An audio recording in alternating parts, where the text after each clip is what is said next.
Oh, that's a great shot. On the up through the offside. It's for Tendulkar.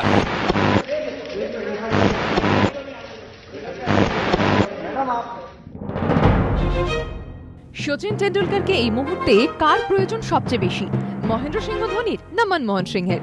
প্রশ্নটা একবার শুনলে অবাক লাগতেই পারে, কিন্তু মোটেও অবান্তর নয়।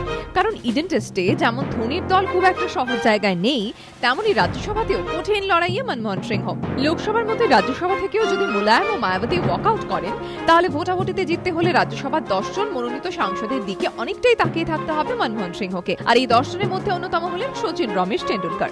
সদ্য রাজ্যসভায় মনোনীত সচিনের ভোট যে এত গুরুত্বপূর্ণ হয়ে উঠবে, তা বোধহয় তাকে মনোনয়ন দেওয়ার সময় কেন্দ্রের ম্যানেজাররাও বুঝে উঠতে পারেননি। কিন্তু এখন প্রশ্ন হলো, সচিন ভোট দেবেন কি করে? বৃহস্পতিবার রাজ্যসভায় খুচরো এফডিআই নিয়ে বিতর্কের পর শুক্রবার ভোটাভুটি, আর তখন হয়তো ভারতকে বাঁচাতে কিংবা জয়ের দোরগোড়ায় নিয়ে যেতে ইডেনে 22 গজে ব্যাট করতে দেখা যাবে সচিনকে। আর সচিনের ব্যাট যেমন বহু ম্যাচে নির্ণায়ক হয়ে উঠেছে, তেমনি তার একটা ভোটই যে রাজ্যসভায় খুচরো এফডিআই এর ভাগ্য নির্ধারক হয়ে উঠবে না, তা জোর গলায় কে বলতে পারে? কারণ রাজ্যসভায় সংখ্যার লড়াইয়ে সরকার বিরোধী একে অপরের ঘাড়ের উপর নিঃশ্বাস ফেলছে। তাই প্রশ্ন উঠতেই পারে, সচিনকে এখন কোন দিকে বেশি প্রয়োজন? কংগ্রেস বলছে দেশের স্বার্থে তারা খুচরো এফডিআই চাইছে, আবার ইডেনেও দেশের হয়ে লড়াই। তাই ইডেনে 22 গজ হোক কিংবা রাজ্যসভার রণক্ষেত্র, দুক্ষেত্রেই সচিনই এখন এক্স ফ্যাক্টর। এবিপি আনন্দ।